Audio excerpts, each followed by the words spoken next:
جمعية الدعوة والإرشاد وتوعية الجاليات بمحافظة بدر.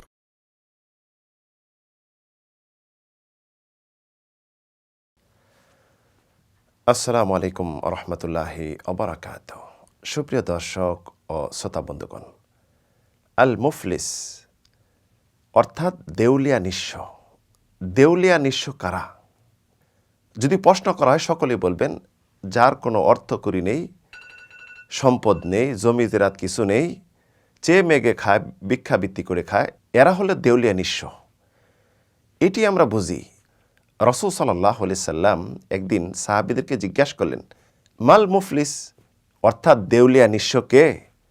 সাহাবীরা উত্তরে বললেন, আল মুফলিসু ফিনা মান লাইসা লাহু দিরহামুন ওয়ালা দিনার। আমাদের মধ্যে দেউলিয়া নিঃস্ব ওই ব্যক্তি যার কোনো অর্থকড়ি পয়সা কিছু নেই। রাসূল সাল্লাল্লাহু আলাইহি সাল্লাম তখন বললেন, আল মুফলিসু মিন উম্মতি মান ইয়াতি ইয়াউমাল কিয়ামাতি বিসলাতিন ওয়া যাকাতিন ওয়া সিয়ামিন।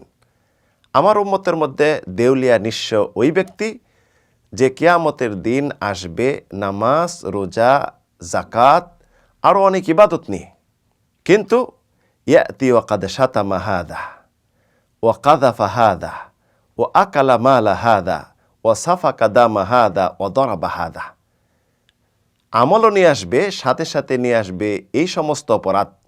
কাউকে মেরেছে, কারোর সম্পদ ভোগ করে নিয়েছে, কাউকে গালি দিয়েছে, কাউকে অপবাদ দিয়েছে, কারোর প্রতি জুলুম করেছে।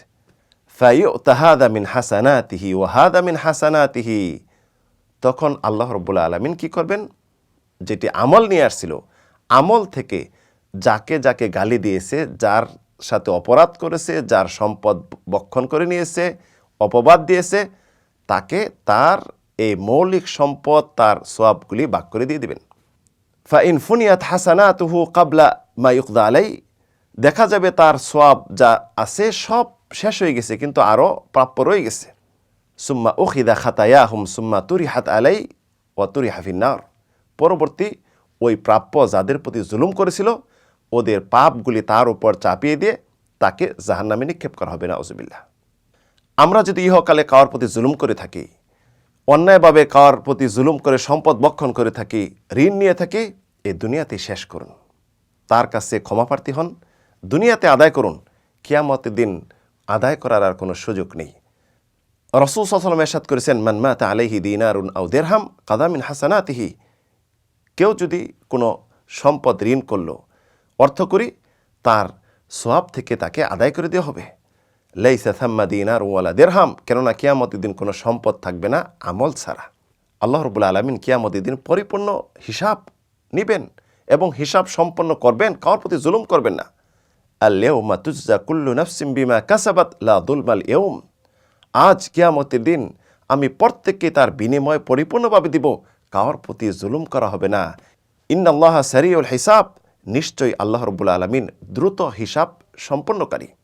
তাহলে আসুন, আমরা যদি দুনিয়াতে এই চলাফেরা কারোর প্রতি কোনো অন্যায় করে থাকি, জুলুম করে থাকি, কার সম্পদ যদি অকোচরে নিয়ে থাকি এবং কার গীবত পরনিন্দা করে থাকি, এই দুনিয়াতেই শেষ করেন পরকাল আসার পূর্বেই।